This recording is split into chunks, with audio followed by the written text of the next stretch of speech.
अरब सागर में ईरानी जहाज पर यूएस की फायरिंग। यूएसएस अब्राहम लिंकन की ओर जा रहा था ईरानी जहाज। अमेरिका ने ईरानी जहाज पर दागी है 2 मिसाइलें। ये बड़ी खबर आपको बता रहे हैं कि अरब सागर में ईरानी जहाज पर यूएस की फायरिंग सामने आई है। यूएसएस अब्राहम लिंकन की ओर जा रहा था ईरानी जहाज।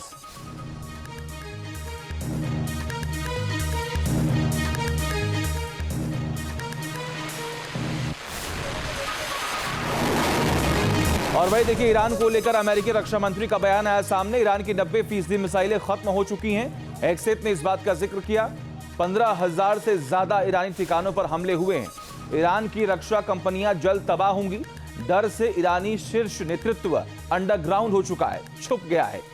जीतने के लिए किसी भी हद तक जाएंगे, ये भी कहा गया है एक्सेट की तरफ से। हॉर्मुज स्ट्रेट पर ईरान पूरी तरह हताश है, परेशान है।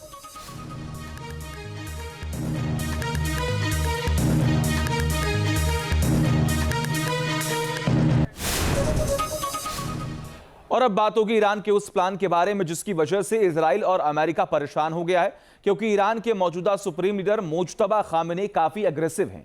उन्होंने क्लियर कर दिया है कि वो अमेरिका को बैकफुट पर करने के लिए मिडिल ईस्ट में उन देशों को टारगेट करेंगे जहां पर अमेरिका का बेस है। लेकिन सबसे बड़ा सवाल यह है कि मुज्तबा खामेनी का क्या अब अगला प्लान सिर्फ न्यूक्लियर टेस्ट है? देखिए मुज्तबा के प्लान 8 का सच।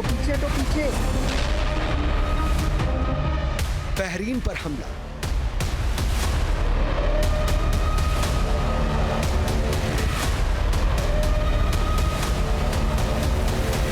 यूएई पर प्रहार।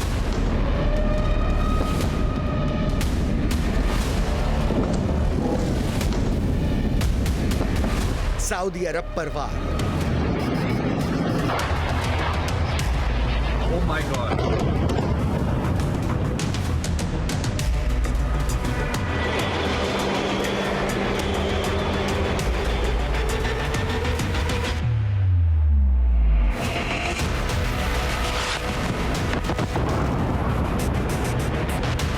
जॉर्डन पर मिसाइल अटैक।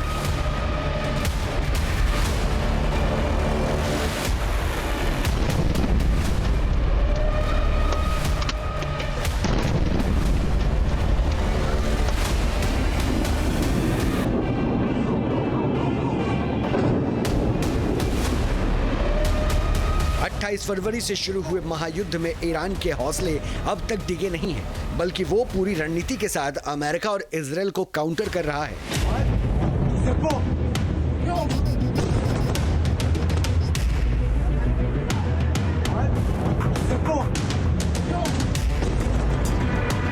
भले ही अमेरिका और इजराइल ने अपने पहले ही प्रहार में ईरान के सुप्रीम लीडर अली खामेनी को मौत के घाट उतार दिया, ईरान के टॉप लीडरशिप को खाक कर दिया, बावजूद इसके ईरान के जज्बे में कोई कमी नहीं आई।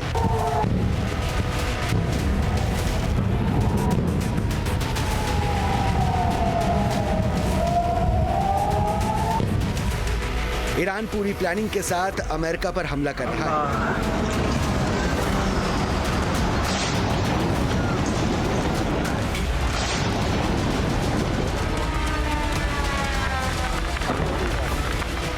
अली खामेनी की मौत के बाद उनके बेटे मुज्तबा खामेनी को ईरान का सुप्रीम लीडर चुना गया। मुज्तबा खामेनी के ही वही तेवर हैं जो उनके पिता अली खामेनी के थे।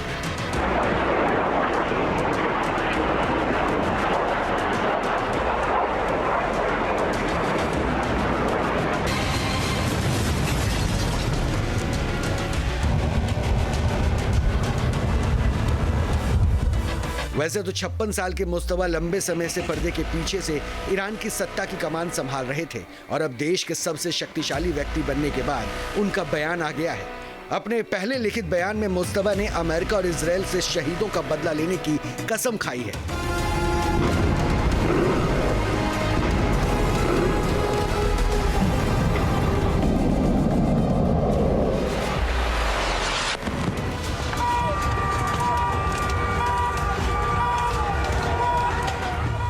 मुस्तफा खामेनेई के एक एक बात को डिकोड करेंगे, जिससे ईरान की प्लानिंग और मुस्तफा के दिमाग में क्या चल रहा है उसको समझा जा सके। मुस्तफा खामेनेई ने अमेरिका इजराइल से शहीदों का बदला लेने का यलगार किया है। हॉर्मुज स्ट्रेट को पूरी तरह से बंद करने की धमकी दी है। मिडिल ईस्ट में अमेरिका के सहयोगियों को सख्त धमकी है। ईरान के सरकारी टेलीविजन पर मुस्तफा के बयान को एक महिला प्रेजेंटर ने पढ़कर सुनाया। इसमें सबसे खास संदेश उन देशों के लिए था जहां पर अमेरिका के बेस है। मुस्तफा का ये केवल संदेश ही नहीं बल्कि उसको मुकम्मल अंजाम तक पहुंचाया जा रहा है।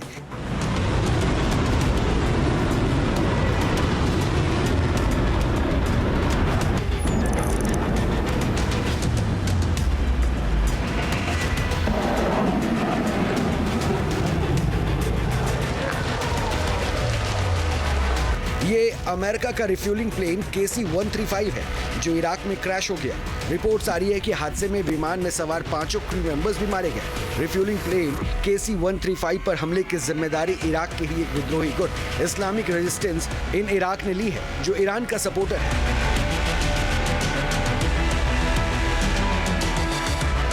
इसको इराक में अमेरिका के खिलाफ ईरान ने ही खड़ा किया है। हालांकि अमेरिका की ओर से दावा किया जा रहा है कि उसका रिफ्यूलिंग प्लेन KC-135 क्रैश हुआ है।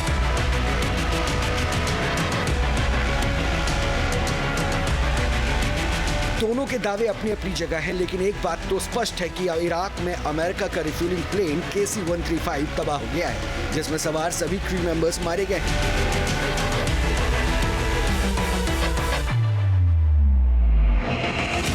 ईरान ने तो अमेरिका के समुद्री शाहकार USS अब्राहम लिंकन पर भी हमले का दावा किया था। उसको भी अमेरिका ने नकार दिया है। जाहिर है ये अमेरिका की रणनीति भी हो सकती है, क्योंकि जिस तरह से ईरान ने अपने मिसाइल्स का मुंह मिडिल ईस्ट में अमेरिकी बेस पर खोला है, उससे अमेरिका के थिंक टैंक में ऊहापोह की स्थिति है, क्योंकि ईरान के प्रहार से मिडिल ईस्ट के देशों में खौफ हाई है।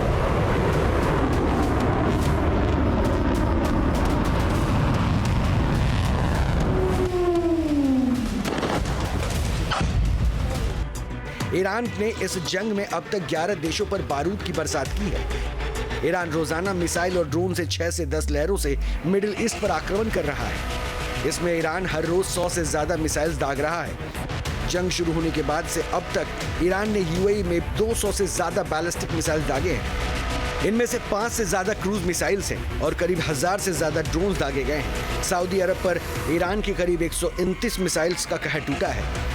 सऊदी अरब पर ईरान ने 60 से ज्यादा ड्रोन अटैक भी किए हैं। ईरान ने कुवैत के आसमान में 195 से ज्यादा बैलिस्टिक मिसाइल्स बरसाई हैं। कुवैत पर ईरान के हमलों से 430 में से ज्यादा ड्रोन भी शामिल हैं। ईरान ने बहरीन पर 120 से ज्यादा मिसाइल्स गिराई हैं। बहरीन में ईरान के 170 से ज्यादा ड्रोन ने तबाही की गाथा लिखी है।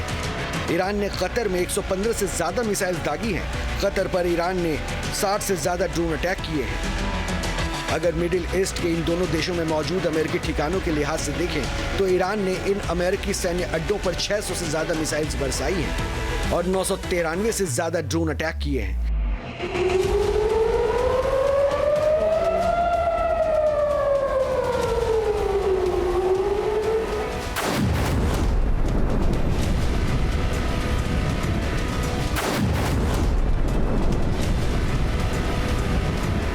जाहिर है मुस्तफा ने अपने संदेश में मिडिल ईस्ट के इन देशों को बता दिया है कि अगर शांति चाहिए तो अमेरिका को अपनी जमीन से बाहर निकालो।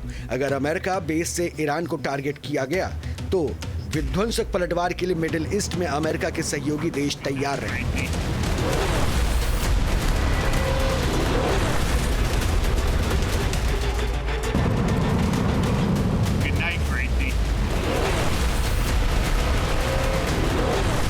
ईरान के नए सुप्रीम लीडर मुस्तफा खामनेई की तरफ से जो एक बयान जारी किया गया है उसमें उन्होंने यूनाइटेड स्टेट्स ऑफ अमेरिका और इजराइल के विरुद्ध बदला लेने की बात कही है।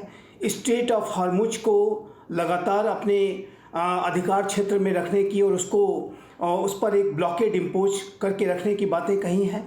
और जाहिर है कि जो मुस्तफा खामनाई जो पहले के जो सुप्रीम लीडर के दूसरे बेटे हैं, उनका जो संदेश इस बात को लेकर के भी दिया गया कि वो अपने जो IRGC के जो कमांडर्स हैं, जो IRGC का जो पूरा इस्टेब्लिशमेंट है, उसको मोटिवेट करें। मुस्तफा खामेनेई लगातार रणनीति बना रहे हैं। बताया जा रहा है कि मुस्तफा खामेनेई काफी अग्रेसिव है। कई रिपोर्ट्स बता रही है कि मुस्तफा खामेनेई पर्दे के पीछे से प्लान बना रहे हैं। दावा किया जा रहा है कि एक तो ईरान अटैक भी कर रहा है, तो सबसे बड़ा सवाल यह है कि क्या मुस्तफा की अगुवाई में ईरान वो कर दिखाएगा जिसका सपना सालों से अली खामेनेई देख रहे थे। क्या ईरान न्यूक्लियर टेस्ट करेगा? क्या ईरान इंटरकॉन्टिनेंटल बैलिस्टिक मिसाइल का टेस्ट करेगा? यही वो दो प्लान ईरान के हैं जिसकी वजह से ट्रंप ईरान से खफा है। अमेरिका और इजराइल दोनों नहीं चाहते कि ईरान के पास न्यूक्लियर हथियार।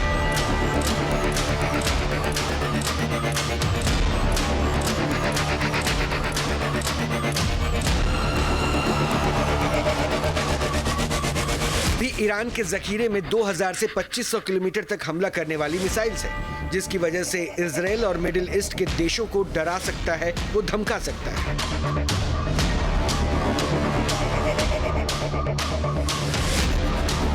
इजराइल और मिडिल ईस्ट के देशों को ईरान ने अपनी मिसाइल से धुआं किया है। अमेरिका को इसी बात का डर है कि अगर ईरान के पास ICBM मिसाइल आ जाएगी तो अमेरिका तक हमला करने में वो सक्षम हो जाएगा। अगर ऐसा हुआ तो मिडिल ईस्ट में अमेरिका की सारी दादागिरी धरी की धरी रह जाएगी।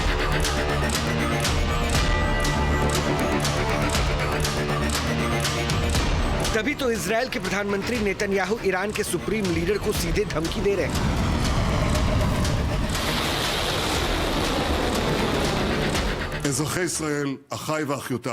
ईरान के नए सर्वोच्च नेता मुस्तफा खामनेई को लाइफ इंश्योरेंस नहीं मिलेगा, क्योंकि इजराइल और अमेरिका ईरान के शासन को कमजोर करने का काम कर रहे हैं और हम ऐसा करके ही दम लेंगे।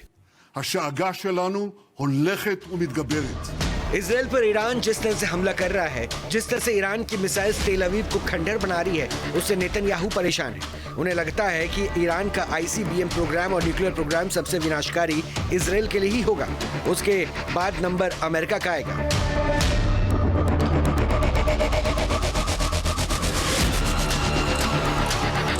वैसे ही ईरान के साथ भी लागू हो जाएगा।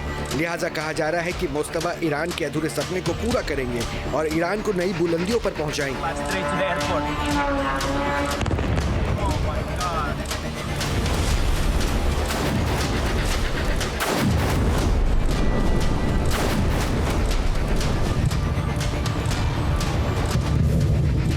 ये फरवरी के महीने की सैटेलाइट तस्वीर है। ये ईरान के इस्फहान न्यूक्लियर साइट की तस्वीर है। इसी साइट पर 22 जून 2025 को अमेरिका ने ऑपरेशन मिडनाइट हैमर के दौरान हमला किया था। इस साइट को तबाह करने की बात कही थी।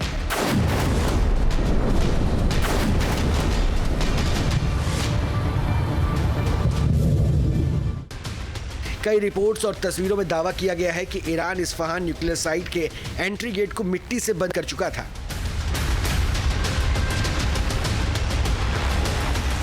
मध्य और दक्षिणी एंट्री गेट को पूरी तरह से मिट्टी से ढके होने के कारण पहचानना मुश्किल हो रहा है। सबसे उत्तरी सुरंग का एंट्री गेट, जहां अतिरिक्त सुरक्षा उपाय किए गए हैं, उसे भी मिट्टी से भर दिया गया है। तीनों प्रवेश द्वारों के आसपास अब किसी भी व्हीकल का मूवमेंट नहीं हो रहा है, ना ही सैटेलाइट तस्वीरों में दिखाई दे रहा है।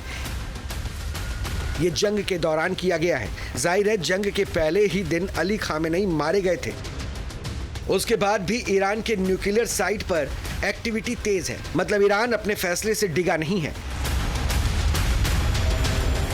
सैटेलाइट तस्वीरों को देखकर लगता है कि ईरान इस विशेष रूप से सुरक्षित परमाणु सुविधा पर अमेरिका और इजराइल के हवाई हमलों को लेकर काफी गंभीर है। सुरंग प्रवेश द्वारों को मिट्टी से भरने से किसी भी संभावित हवाई हमले के प्रभाव को कम करने में मदद मिल सकती है, ऐसा एक्सपर्ट्स को लगता है। इस्फहान की सैटेलाइट तस्वीरों को लेकर इसलिए भी चर्चा हो रही है क्योंकि IAEA के निदेशक राफेल ग्रॉसी को लगता है कि ईरान के पास जो उच्च गुणवत्ता का यूरेनियम है उसका अधिकांश हिस्सा इस्फहान में मौजूद है। IAEA की मई 2025 की रिपोर्ट के मुताबिक ईरान के पास 60% शुद्धता का 408 किलोग्राम प्रोसेस यूरेनियम है। अगर ये शुद्धता 90% के करीब हो जाएगा तो ईरान न्यूक्लियर टेस्ट कर सकता है। वेस्ट एशिया के राष्ट्रों के ऊपर जिस तरीके से ईरान की इस्लामिक रजीम के द्वारा IRGC के द्वारा हमले किए जा रहे हैं, वो जाहिर है कि यूनाइटेड स्टेट्स ऑफ अमेरिका और इजराइल पर दबाव बनाने की रणनीति के तहत और अंतर्राष्ट्रीय समुदाय के ऊपर भी दबाव बनाने की रणनीति के तहत किए जा रहे हैं कि जिससे कि अंतर्राष्ट्रीय समुदाय अमेरिका और इजराइल पर इस युद्ध को रोकने का दबाव बनाए और ईरान के इस्लामिक रजीम अपनी जो अनेक शर्तें हैं उसको वो मनवा सके। जाहिर है ये बात मई 2025 की बताई जा रही है और जून 2025 में अमेरिका ने ईरान पर हमला कर दिया था। ऑपरेशन मिडनाइट हैमर के जरिए ईरान ने 3 न्यूक्लियर साइट पर इस्फहान, नितांज और फोर्डो को फोड़ डाला था। अमेरिका के ऑपरेशन के बाद एक सैटेलाइट तस्वीर सामने आई थी।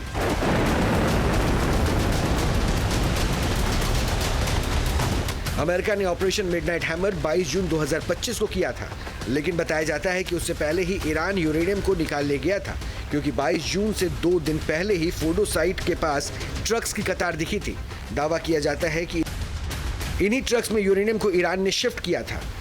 तो सवाल यही है कि क्या इस्फहान में यूरेनियम को शिफ्ट किया गया था या फिर ईरान ने यूरेनियम को कहीं और शिफ्ट किया है, क्योंकि ईरान के न्यूक्लियर प्रोग्राम को लेकर अमेरिका के राष्ट्रपति डोनाल्ड ट्रंप का बयान आया है जिसमें उन्होंने दावा किया है कि ईरान जिस सीक्रेट साइट पर काम कर रहा है वो ग्रेनाइट की परतों में सुरक्षित है, जिसे तबाह करना आसान नहीं होगा।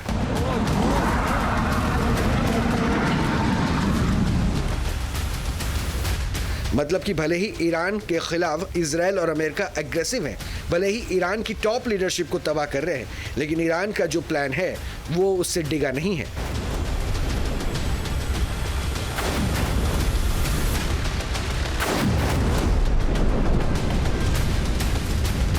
और उसे अब मजबूती ईरान के मौजूदा सुप्रीम लीडर मुस्तफा खामेनेई दे रहे हैं। Team news nation.